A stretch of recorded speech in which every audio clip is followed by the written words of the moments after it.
Atos, capítulo 2, do versículo 1 até o versículo 13.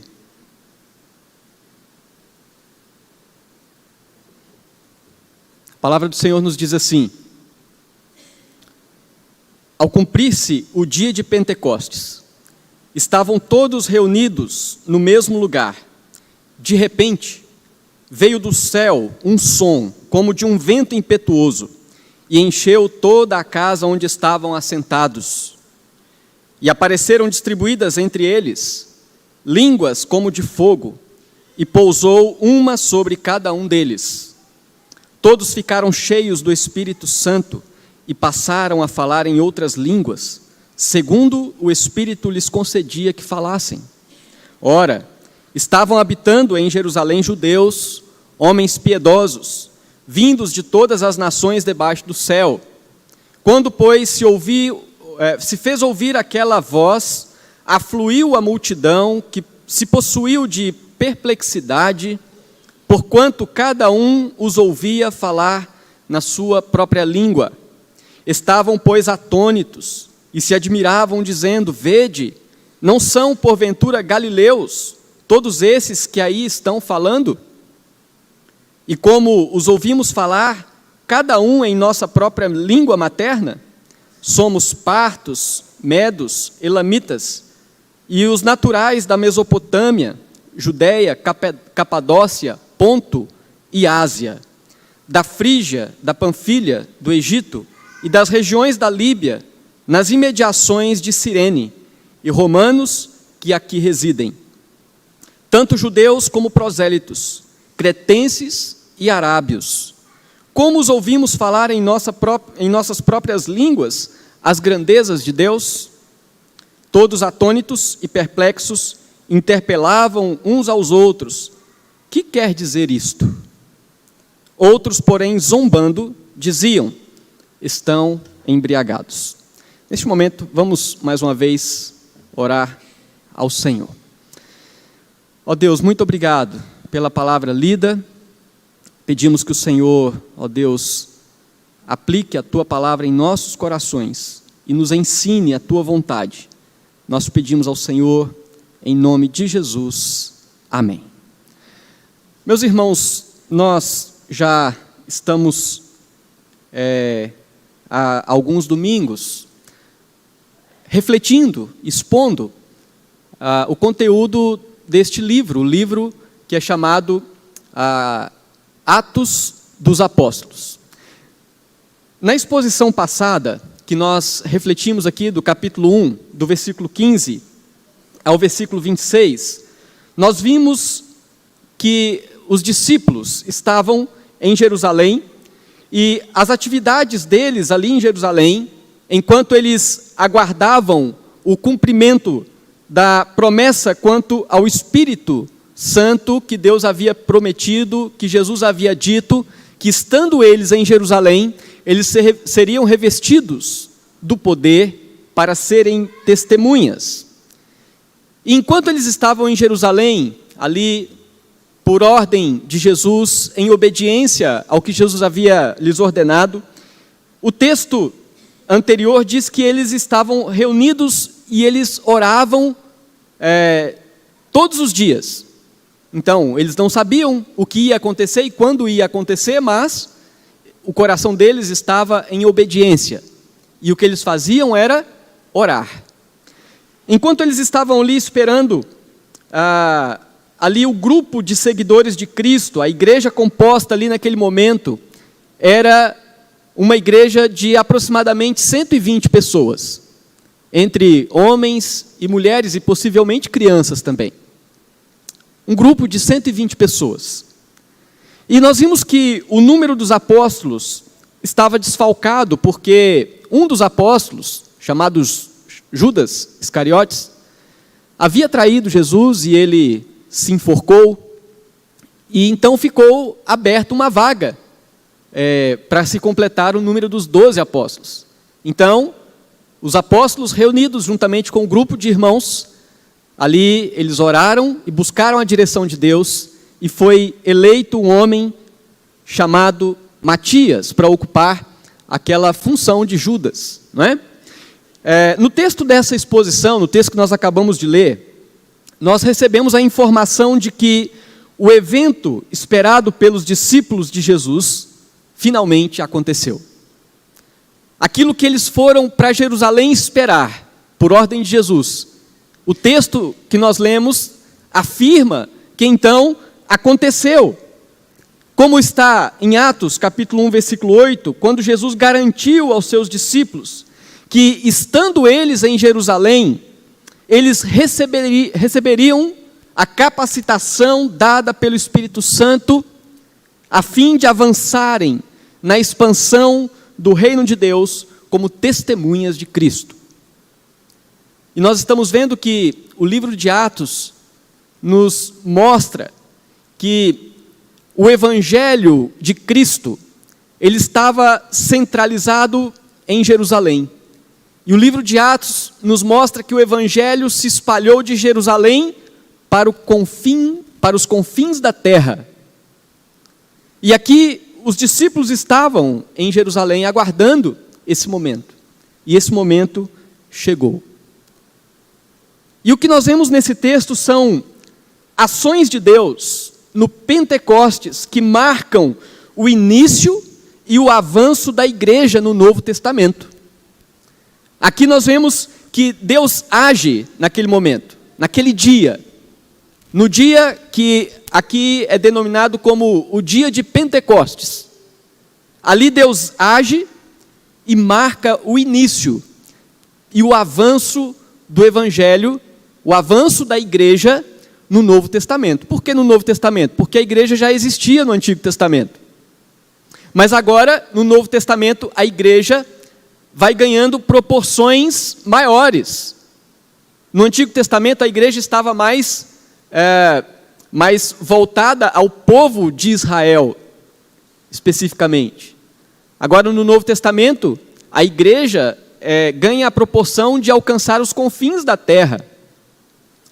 Então, esse dia, o dia que os discípulos estavam em Jerusalém esperando, conforme a promessa e a ordem de Jesus, esse dia finalmente chegou, e esse dia marca o início e o avanço da igreja no Novo Testamento. Nós vemos aqui então que uma das ações de Deus naquele dia foi o que nós podemos dizer ou chamar de o batismo com o Espírito Santo. O batismo com o Espírito Santo foi uma das ações de Deus naquele dia que marca o início e o avanço da igreja no Novo Testamento. O que diz o texto da palavra do Senhor aí no versículo 1? Ao cumprir-se o dia de Pentecostes, estavam todos reunidos no mesmo lugar. Todos quem? Os apóstolos e aqueles discípulos, em torno de 120 pessoas. Então eles estavam ali, reunidos no mesmo lugar. É importante, irmãos, nós entendermos aqui uma relação que existe no Antigo Testamento em relação à Páscoa e o Pentecostes. Porque no Antigo Testamento, ou na Antiga Aliança, a Páscoa foi instituída lá no Egito, quando Deus ordenou que o sangue do cordeiro deveria ser passado nos umbrais das portas, para quê? Para que a morte não alcançasse aqueles que estavam dentro daquela casa. A morte foi a 10ª praga de Deus contra o Egito. Mas o povo de Israel, em obediência a Deus, matou o cordeiro, aspergiu o sangue, e Deus os livrou da morte. E a partir disso, então, o povo de Israel passou a comemorar esse dia como sendo a Páscoa, o dia que a morte passou por cima, o livramento da morte. E 50 dias depois da Páscoa, Deus deu a Moisés a revelação da lei lá no Monte Sinai. Então o povo celebrou a Páscoa no Egito, e eles atravessaram o mar, e 50 dias depois da Páscoa eles estavam lá no monte. Moisés subiu no monte, e lá Deus revelou a sua lei através de Moisés. E ali no monte aconteceram alguns sinais, né? A Bíblia fala que houve trovões, relâmpagos, sinais extraordinários. 50 dias depois da Páscoa. Então, no calendário judaico, o povo de Israel comemorava a festa da Páscoa e 50 dias depois comemoravam a festa de ações de graças pela colheita. E essa festa de ações de graças pela colheita era uma lembrança ali do dia do Sinai, a provisão de Deus, e essa festa era chamada de Pentecostes. E o que nós vemos agora na Nova Aliança, né?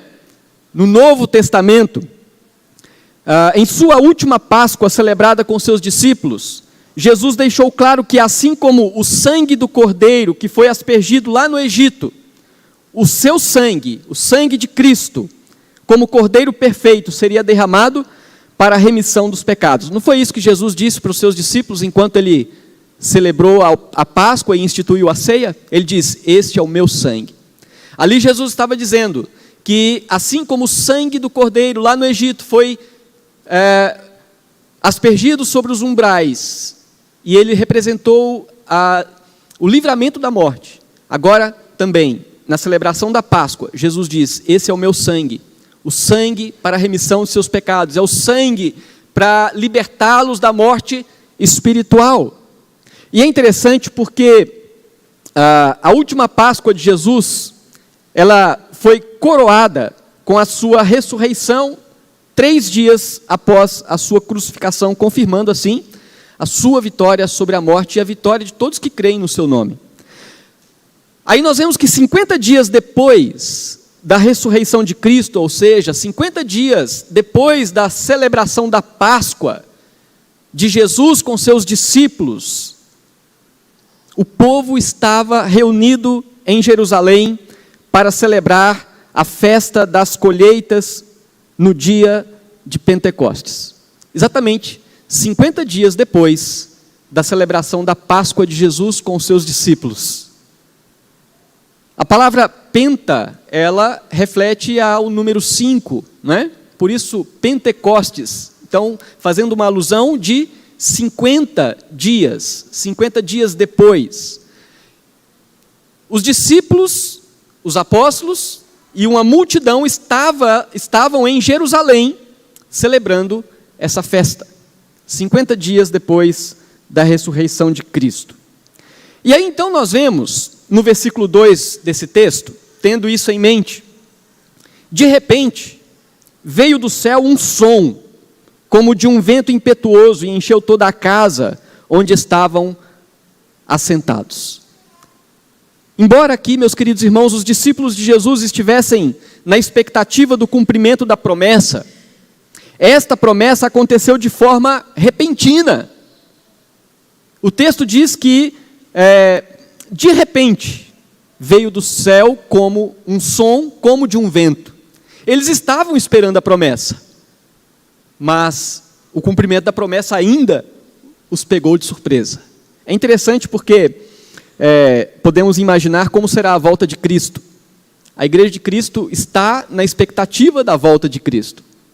Mas a palavra do Senhor diz que Cristo virá como que um ladrão, né? De forma inesperada.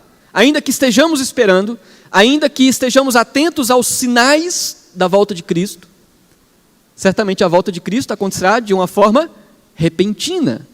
E é isso que aconteceu aqui. Os discípulos estavam ali esperando, estavam na expectativa. Mas aí o texto diz que de repente, enquanto eles estavam ali, assentados, veio do céu um som, como de um vento impetuoso, encheu toda a casa onde estavam assentados.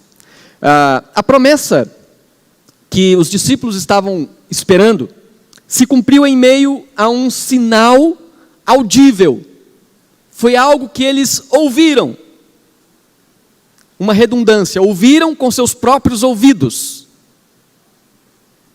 Essa promessa se cumpriu de uma forma audível. Eles ouviram um som como de um vento forte. O texto não está falando que veio um vento forte. Às vezes uma leitura do texto nos dá aquela imaginação de que veio um vento e soprou tudo e saiu levando tudo, né? Não, não é isso. Foi apenas o som. Eles ouviram um som, como de um vento forte, um vento impetuoso. E de onde que veio o som? O texto diz que o som veio do céu. E certamente, meus irmãos, o fato de este som ter vindo do céu, isso indica o lugar de onde veio o Espírito Santo de Deus. O som veio do céu. A promessa é o cumprimento da vinda do Espírito Santo, como o Consolador, aquele que estaria presente até a consumação dos séculos. E a promessa se cumpre exatamente de uma forma audível. Os discípulos ouvem um som que veio do céu. É o Espírito Santo de Deus descendo para estar com a sua igreja. E o vento aqui representa a ação soberana de Deus. A palavra do Senhor fala que a ação de Deus, a ação do Espírito Santo é como um vento, né? Que sopra para onde quer. Nós não sabemos de onde vem nem para onde vai. O vento, certamente aqui é uma figura de algo soberano. E a ação de Deus, certamente ela é soberana. Inclusive a palavra grega, pneuma, é a mesma palavra que é traduzida como espírito, e esta mesma palavra é traduzida como vento. O som ouvido, diz o texto, encheu o lugar onde eles estavam, e os discípulos deixando claro que aquele lugar estava cheio, estava tomado da presença de Deus. O som encheu o ambiente, numa expressão clara de que Deus estava presente, a promessa estava sendo cumprida. O dia que os discípulos estavam aguardando chegou. No versículo 3 diz assim: e apareceram distribuídas entre eles línguas como de fogo, e pousou uma sobre cada um deles. É interessante porque, além de audível para os discípulos, aquele momento também foi visível. Os discípulos puderam ter certeza de que Deus estava cumprindo a sua promessa, não apenas de forma audível, mas também eles estavam vendo ali algo que representava, que confirmava a presença de Deus, a presença do Espírito Santo no meio deles. E aqui o texto fala sobre as línguas como de fogo. Estas apontavam visivelmente para algo que estava relacionado à linguagem. Não dá para nós termos toda a certeza no texto que tipo de... como era aquilo que eles viram. Mas o fato que era algo como que fogo, né? E algo que representava linguagem. Porque a palavra aqui é uma palavra que tanto é traduzida como língua, o órgão da nossa boca, como também essa palavra traduz a linguagem que nós usamos. Então, o texto diz que eles viram sobre cada um dos que estavam reunidos naquele lugar, descer sobre cada um uma imagem, algo que era visível ali, que era como que línguas de fogo. Então não tem como nós adentrarmos e sabermos exatamente, ou qual era exatamente a visão que eles tiveram ali, do que diz o texto ser línguas de fogo. Mas o fato é que aquilo que eles viram apontava para algo relacionado à linguagem, né? A representação visual aqui do fogo representa tanto a presença poderosa de Deus, representa a presença santificadora, representa a presença de Deus que ilumina. São todos esses significados que estão relacionados ao fogo no contexto bíblico. E não apenas isso, mas também a presença que aquece. Todas estas figuras têm relação com o fogo no contexto da Escritura. Então, possivelmente, aquilo que está representado nessas línguas de fogo, aquilo que eles viram com, mais uma vez, a redundância, né, com seus próprios olhos, descendo sobre cada um, representava tanto a presença poderosa, santificadora, que ilumina, que aquece a presença de Deus entre eles. E o Espírito Santo, meus queridos irmãos, é um só, e que age em cada um dos seus discípulos individualmente. Isso está muito claro aqui no texto, que diz que eles viram essas línguas como de fogo, distribuídas entre eles, e pousou uma sobre cada um deles. É assim que o Espírito Santo age. Ele é um só, e ele age individualmente, através de cada um dos seus discípulos. A palavra do Senhor diz que o Espírito Santo concede dons, e ele concede dons conforme lhe apraz, ele concede dons a cada um, não é? Então é assim que o Espírito Santo age, e esta figura desta língua como de fogo descendo sobre cada um deles, representa essa forma como o Espírito Santo de Deus age. Ele é um só agindo por meio de cada um daqueles que compõem o corpo, a igreja. Mas vamos avançando aqui. No versículo 4, diz que todos ficaram cheios do Espírito Santo. Vejam que aqui nós estamos ainda descrevendo a ação de Deus no dia do Pentecostes, a ação que conhecemos como o batismo com o Espírito Santo. E diz o texto que ali todos ficaram cheios do Espírito Santo e passaram a falar em outras línguas, segundo o Espírito lhes concedia que falassem. Talvez aqui a figura da língua descendo sobre cada um já representava exatamente isso que aconteceria agora. Cada um falava em outras línguas, segundo o Espírito lhes concedia que falassem. A presença do Espírito Santo foi ouvida, ela foi vista e ela foi também sentida em cada coração. Diz o texto que eles ficaram cheios do Espírito Santo. E ter ficado cheios do Espírito Santo, certamente esse momento foi um momento que eles sentiram individualmente nos seus corações a presença do Senhor, a presença de Deus, a presença do Espírito Santo naquele lugar. Então ela foi também sentida em cada coração. O Espírito Santo encheu não somente o lugar, como a ideia do som, estando em toda aquela sala onde eles estavam. Então, o Espírito Santo encheu não somente o lugar onde eles estavam, mas o Espírito Santo encheu as suas vidas. O Espírito Santo encheu as suas vidas para capacitá-los e usá-los como testemunhas do Evangelho de Cristo. Não é para isso que eles estavam lá? Recebereis poder ao descer sobre vós e ser-me-eis testemunhas. O Espírito Santo encheu o coração deles para que eles pudessem servir a Deus como testemunhas. A presença do Espírito Santo no coração daqueles discípulos tornou esses discípulos capacitados para proclamarem o Evangelho. Meus irmãos, a evidência de que eles estavam cheios do Espírito Santo foi a capacidade que eles receberam para falar em outras línguas.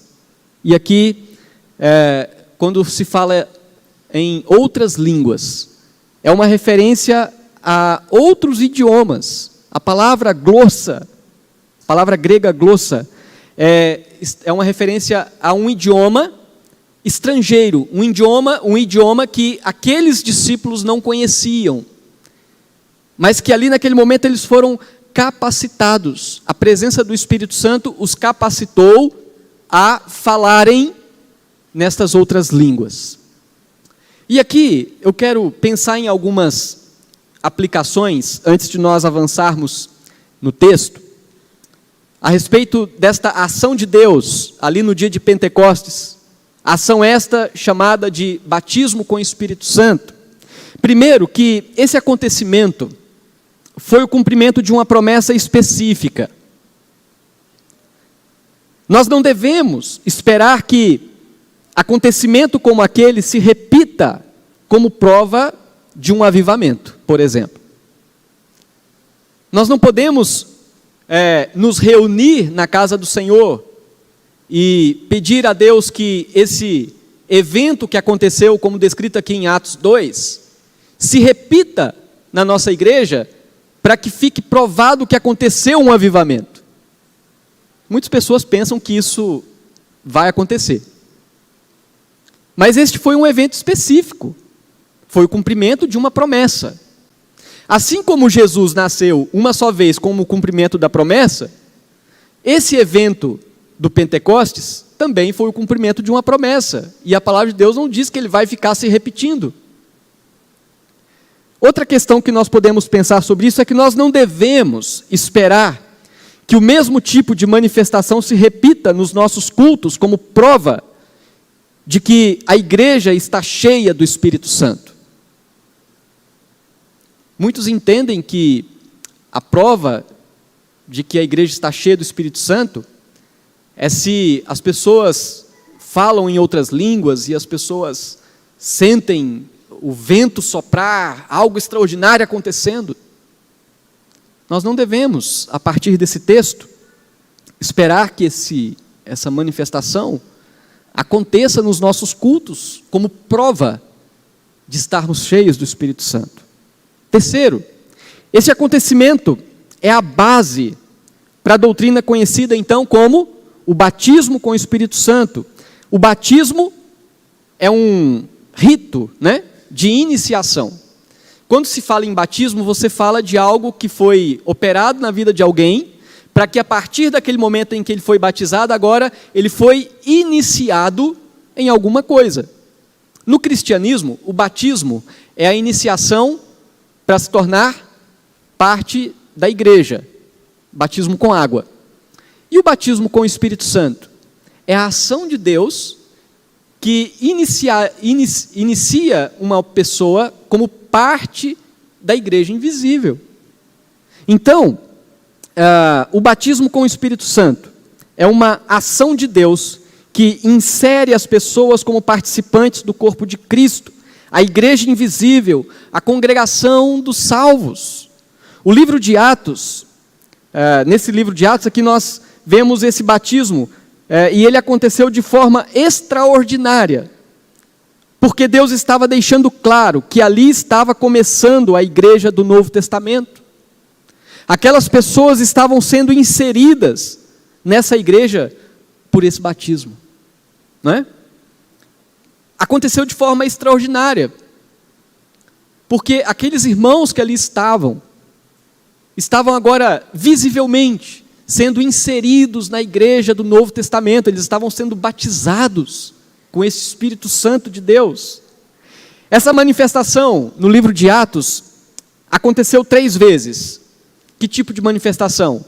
O falar em línguas e uma presença extraordinária. Aconteceu em Jerusalém, no texto que nós acabamos de ler, envolvendo os judeus que ali estavam.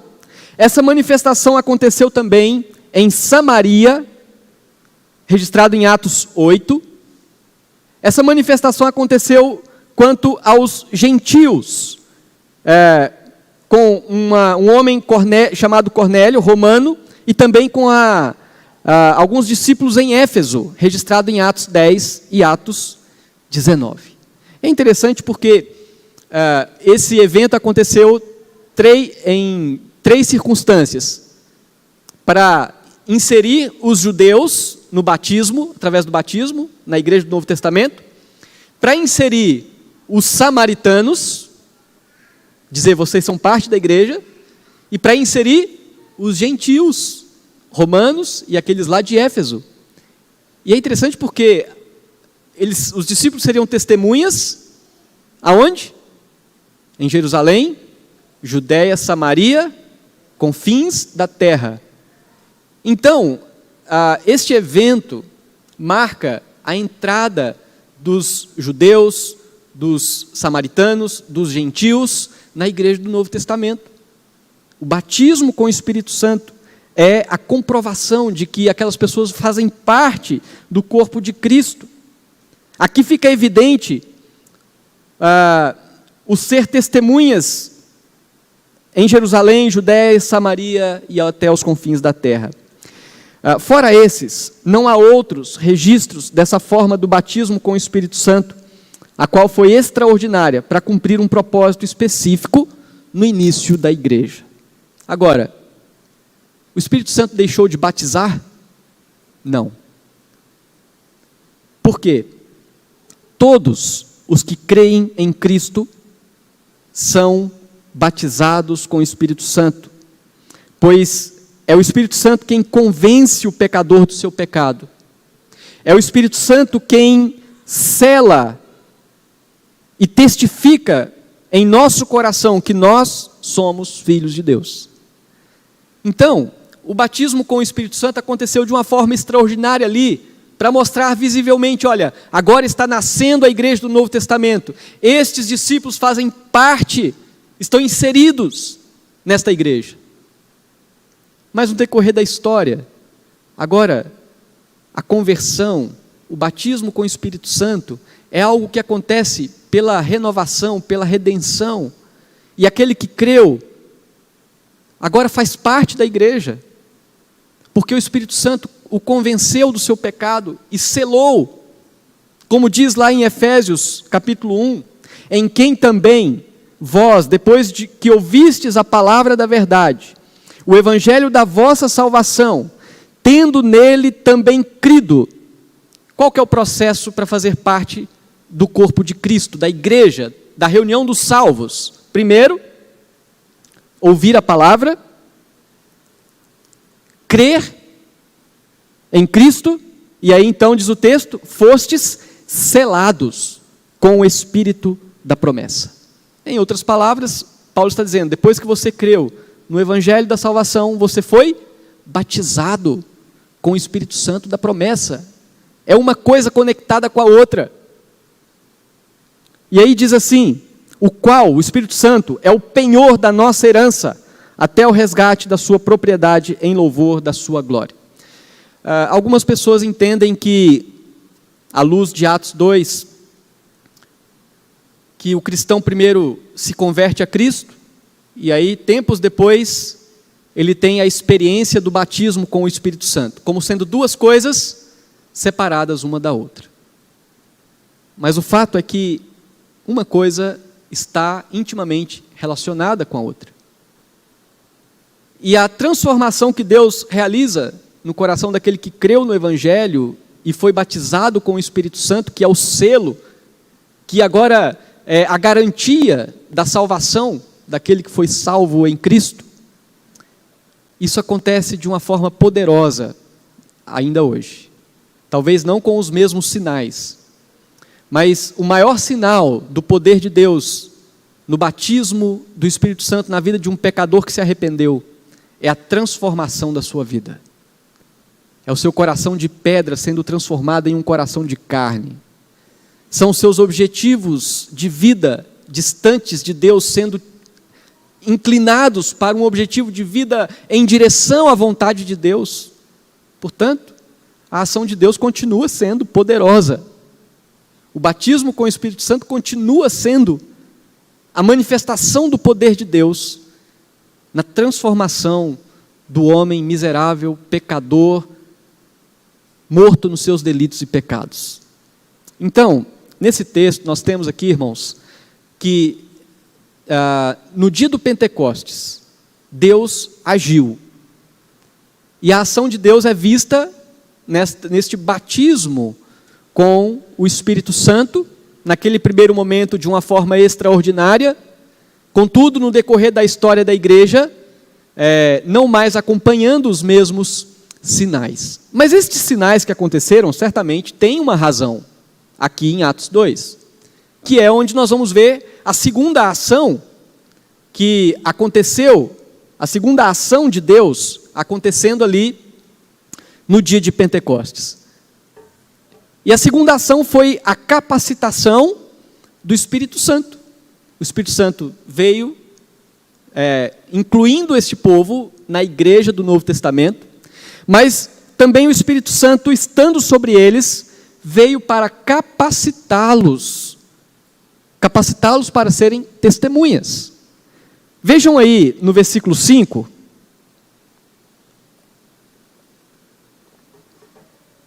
no versículo 5 diz assim: ora, estavam habitando em Jerusalém judeus, homens piedosos, vindos de todas as nações debaixo do céu. Aí eu vou pedir agora para projetar um mapa que eu fiz ali, só para a gente entender algumas questões que aparecem nesse texto.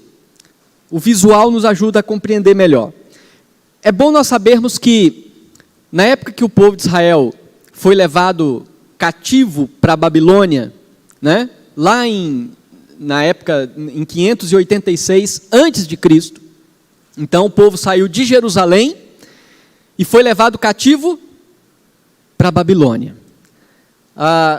E lá da Babilônia, depois que eles foram liberados para voltarem para sua terra, alguns voltaram para Jerusalém, mas muitos deles se espalharam por vários lugares. Da Babilônia, eles foram para vários lugares ali do Império Romano. Então, alguns voltaram para Jerusalém, como nós vemos a reconstrução dos muros por Neemias, né? Então, mas muitos deles se tornaram aqueles judeus que são chamados os judeus da dispersão, se espalharam por vários lugares. E aí, então, o texto nos fala que estavam habitando em Jerusalém judeus, homens piedosos, vindos de todas as nações debaixo do céu. Na festa do Pentecostes, os judeus que haviam se espalhado depois do cativeiro da Babilônia, eles mantinham no seu coração o amor por Jerusalém. E eles vinham a Jerusalém nas festas. Eles vinham para Jerusalém nos tempos de celebrar a Deus. Eles, embora fossem já nascidos nessas outras regiões, eles ainda eram judeus. E Jerusalém era o lugar que eles amavam.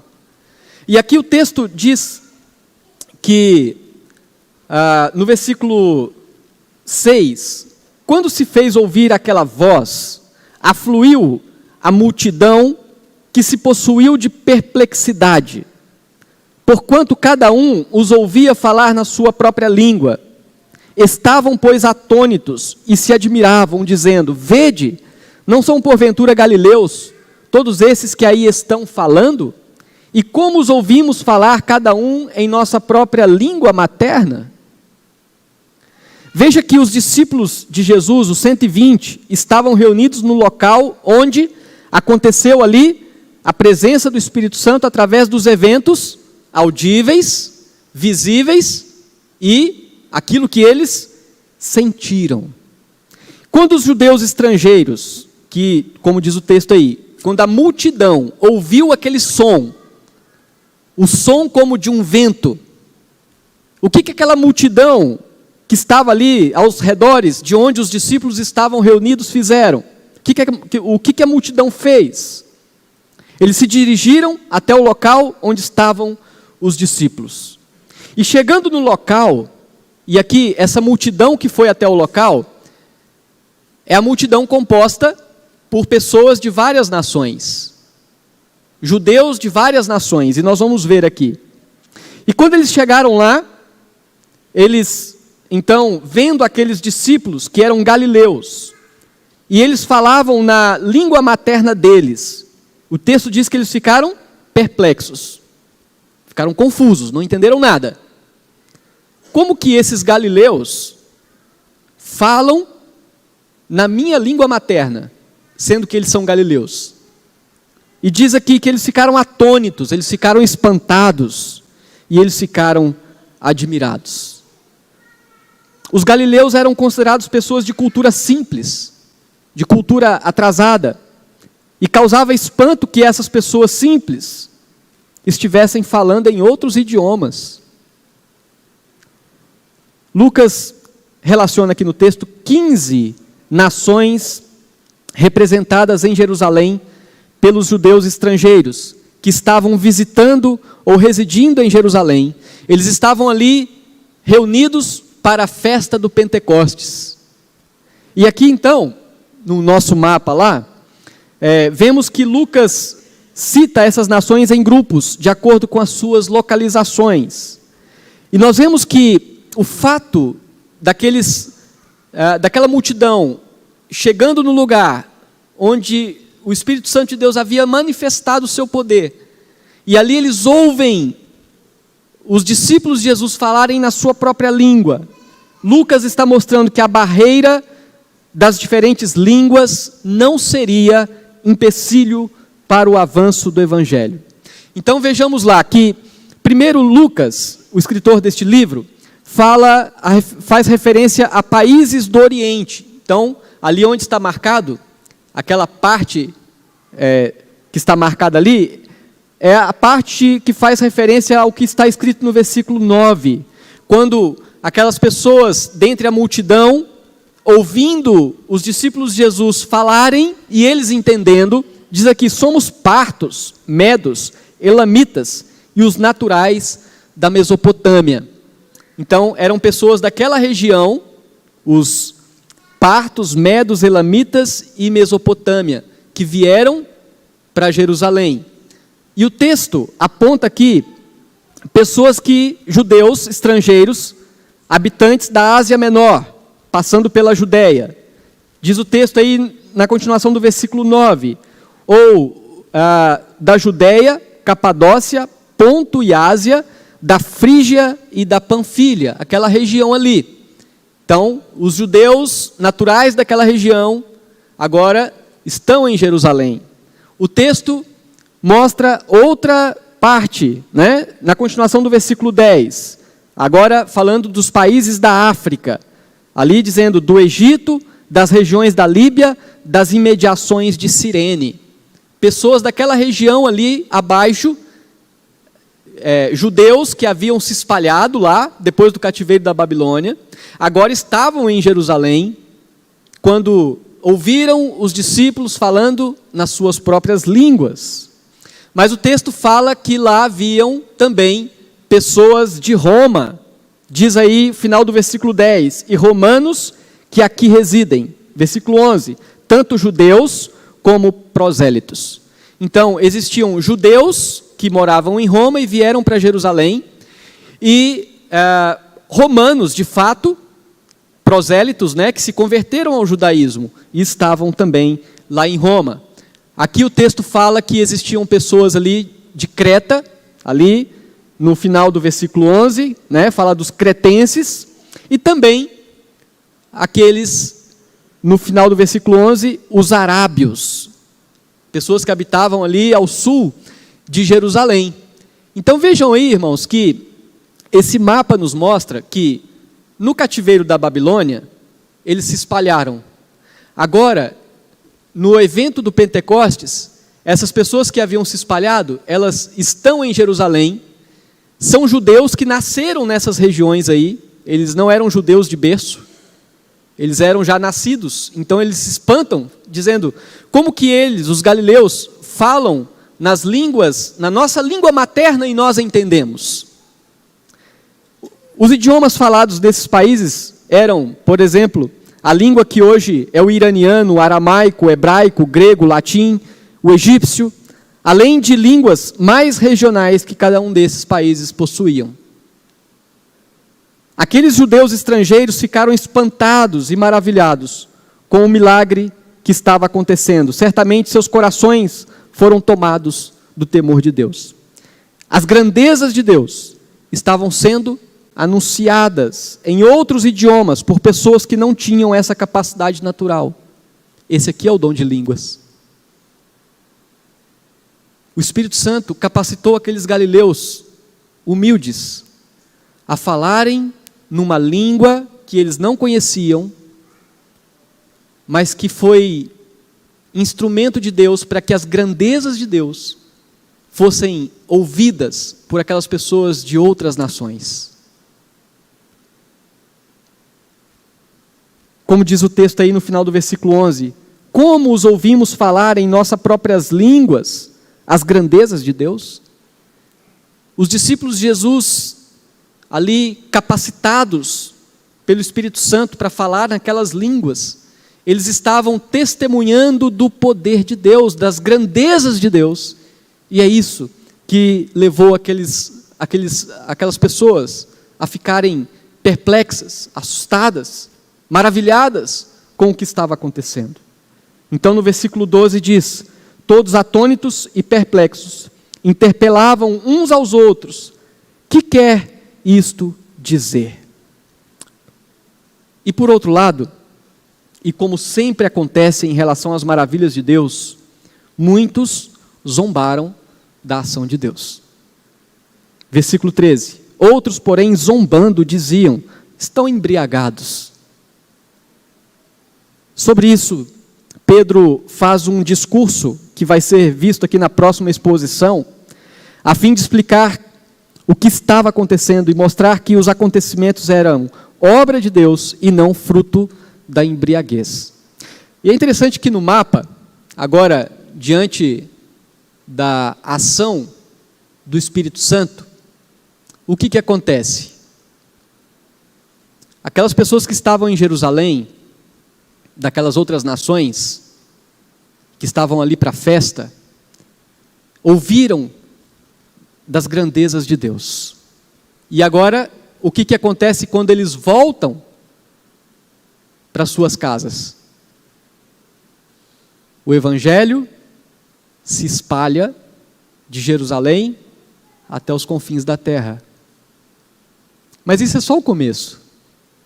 O livro de Atos vai nos mostrar as maravilhas de Deus sendo realizadas, de forma que esse Evangelho que estava em Jerusalém vai se espalhando até os confins da terra. Mas aqui nós já podemos perceber isso. E aqui, meus irmãos, nós vemos algumas aplicações. Esse texto é a base irrefutável para nós negarmos os chamados dons de línguas, que não sejam idiomas conhecidos, falados por pessoas que naturalmente não o conhecem. Nós podemos negar sem nenhum medo e nenhum peso na consciência qualquer manifestação que se diz dom de língua que não seja um idioma conhecido por alguém. O texto bíblico fala de um dom de línguas, de um idioma que serviu para que a grandeza de Deus fosse levada a outras pessoas que naquele momento não poderiam entender a língua daqueles que falavam. Então, nós vemos também que Deus agiu de forma extraordinária para mostrar que não há barreiras que podem impedir o avanço do Evangelho. Meus irmãos, não há nada que possa impedir o avanço do Evangelho. Aqui no livro de Atos, nós vemos que a barreira da língua não foi o empecilho. Deus agiu, Deus capacitou pela manifestação do seu Espírito, e o Evangelho transpôs a barreira da língua. Então não há nada que possa impedir o avanço do Evangelho. Nem o problema da língua, como no caso aqui, nem governantes, nem autoridades, nem perseguição, nada pode impedir o avanço do Evangelho. Nem o coração mais duro da face da terra pode impedir que o Evangelho transforme o seu coração, se Deus assim quiser. Nem aquela pessoa mais fechada para com as coisas de Deus, se Deus quiser tocar no seu coração, não há nada que vai impedir isso acontecer. Nós vemos aqui nesse texto que Deus deixou claro que a sua igreja seria capacitada para a expansão do Evangelho até os confins da terra. Quando Deus usou aqueles discípulos para falar em línguas que eles não conheciam, Deus estava dizendo, a igreja vai ser capacitada no decorrer da história para que o Evangelho avance. Nós vemos aqui também que nós continuamos anunciando as grandezas de Deus, certos de que ele usa os meios ordinários, comuns, mas ele usa também os meios extraordinários, quando ele quer, para que o evangelho quebre as barreiras, para que os eleitos de Deus sejam alcançados. E nós vemos ainda que por mais que Deus manifeste claramente o poder do evangelho, sempre haverá os que perseguem, os que zombam da igreja e da sua pregação. Mas nós não vamos parar. Sempre existirá, ou sempre existirão aqueles que vão continuar zombando, vão continuar perseguindo, mas a igreja de Cristo não vai parar. A igreja de Cristo vai continuar avançando. Por quê? Porque o Espírito Santo presente na igreja, ele capacita a igreja. Todos aqueles que são salvos, ou seja, batizados com o Espírito Santo, são necessariamente também capacitados para testemunhar, para falar, para quebrar barreiras e anunciar o Evangelho de Cristo.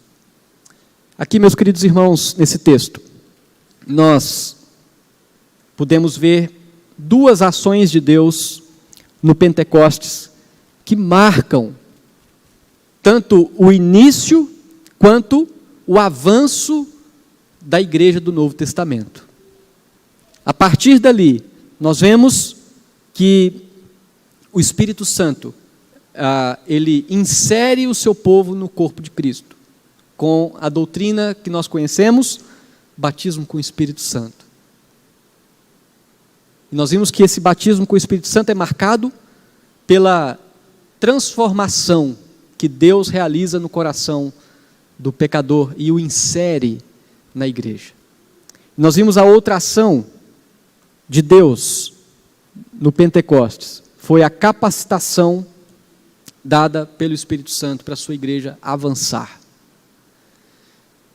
Que nós tenhamos convicção, certeza, de que como igreja de Cristo, nós somos a igreja que Deus capacitou.